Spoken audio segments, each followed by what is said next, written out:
एक बार की बात है जब एक शख्स अस्पताल में एडमिट होता है। अपनी बीमारी के कारण वो बिस्तर से उठ नहीं पाता।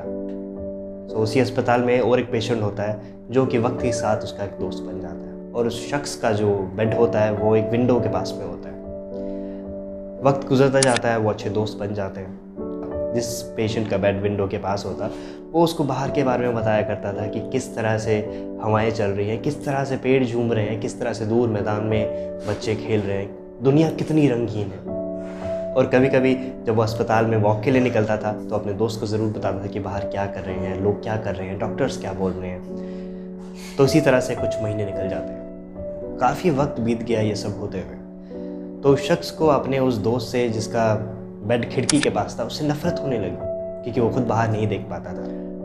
फिर एक सुबह जब वो शख्स उठा, उसने अपने दोस्त को वहाँ पर नहीं पाया। उन्होंने नर्स से पूछा कि कहाँ है, मुझे सुबह से दिखे नहीं। तो नर्स ने उनसे कहा कि वो कल रात को ही उनकी मौत हुई। काफ़ी वक्त से एक लंबी बीमारी से गुजर रहे थे, जिसके चलते वो जानते थे कि वो ज़्यादा दिन नहीं जीने वाले। ये सुनते ही उस शख्स ने कहा नर्स से कि मुझे प्लीज़ खिड़की के पास ले जाओ, मुझे वहाँ से बाहर देखना है। जैसे ही वो खिड़की के पास गया, नर्स ने उसको व्हील चेयर पर बिठाया और वो खिड़की के पास गया तो उसका पर्सपेक्टिव ही बदल गया। उसने बाहर देखा तो बाहर एक कंक्रीट की दीवार थी, अंधेरा था, जिसके अलावा और कुछ भी नहीं था।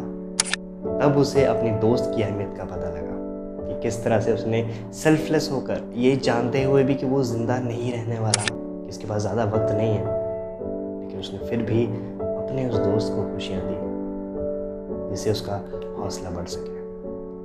आई थिंक ये कहानी सुनकर हम अपनी ज़िंदगी में भी एक पर्सपेक्टिव बना सकते हैं कि क्या हमारी जो प्रॉब्लम्स हैं, क्या वो एक्चुअल में इतनी बड़ी है? क्या जिनको हम प्रॉब्लम्स बोलते हैं अपनी ज़िंदगी में, जिनको हम प्रॉब्लम्स बोलते हैं, क्या वो एक्चुअल में इतनी बड़ी है कि हम उनको इतनी ज़्यादा इम्पोर्टेंस दें?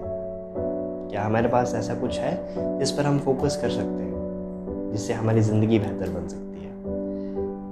स्टीफन हॉकिंग, जो कि ग्रेटेस्ट फिजिसिस्ट रहे हैं, उन्होंने भी बोला कि हम इंसान एक ऐसे प्लैनेट पर रहते हैं जो कि पूरे यूनिवर्स में मल्टीपल गैलेक्सीज के बीच में एक छोटा सा प्लैनेट है जिसमें कि हम रहते हैं। वो just living in a pale dot. तो इससे यही बात समझ में आती है कि क्या हमारी लाइफ में जो भी प्रॉब्लम्स हैं, क्या वो एक्चुअल में इतनी बड़ी हैं कि हम उन पर इतना फोकस दें, बजाय इसके कि हम क्या कर सकते हैं, हमारे पास भी क्या है। सो प्लीज़ इस बारे में ज़रूर सोचिएगा।